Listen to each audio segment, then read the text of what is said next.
I have, since this matter began, obeyed all your instructions. Your first instruction was that I should not comment publicly on the matter whilst the committee was sitting. On over 300 radio stations in this country, my name was battered left and right. But in obedience to Mr. Speaker. Honorable members, order. Order. Honorable members, order. I have kept my silence until the committee finished its work and has brought its report. My basic understanding of the proceedings of this House is that that report was to be debated by this House, and then we will vote on the report. Mr. Speaker, the report was presented. I listened to the minority leader comment.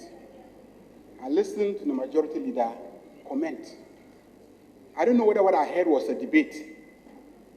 And I rose up before you put the question, but I did not catch your eye. And I rose up for one reason. A similar incident occurred on the day the first deputy speaker first made a complaint. I didn't rise up. And not rising up to question it today has been used as further evidence against me that I'm lying. The truth or giving closure to this case. Mr. Speaker, I don't know which one is our primary concern. Remember, Mr. Speaker, that there are cameras, and what we are discussing here is live on radio outside, and there are millions of Ghanaians who are listening and watching. And Mr. Speaker, they are discerning minds, and they are listening to us. How we conduct ourselves at this critical hour.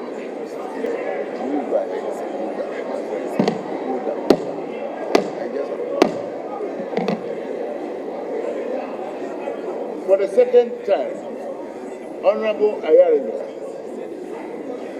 certainly that discernment is not devoid of the 275 people who in their discernment and wisdom have elected to represent them in this august House. For the second time, I am respectfully advising you to pursue a course in your best interest. You may continue.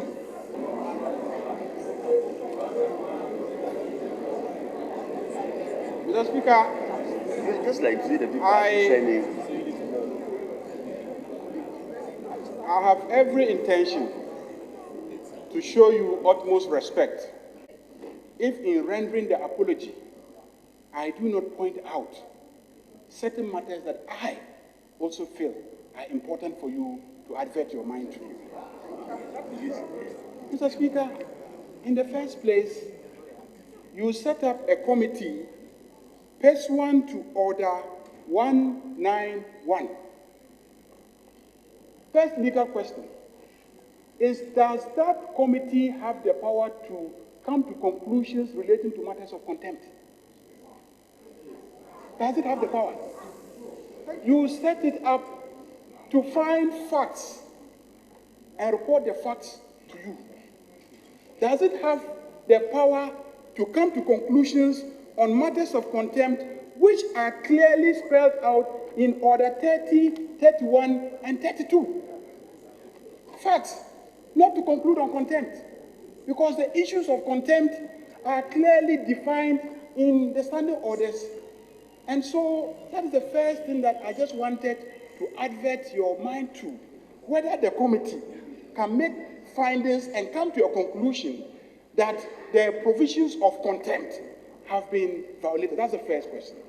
Mr. Speaker, the second question is, they use criminal standards determining the burden of proof. Mr. Speaker, if you conclude that you want to use the criminal standard, then you might as well have, during the proceedings, use the criminal process. What is the criminal process?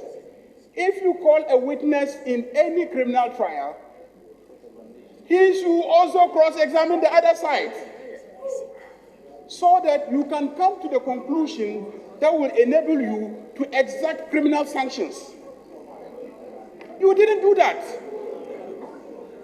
Mr. Speaker, if you say I should apologize, I apologize.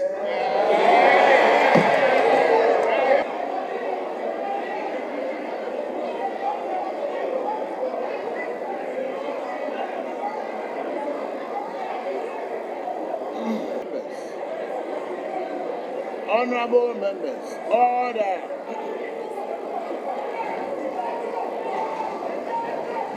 Honorable members.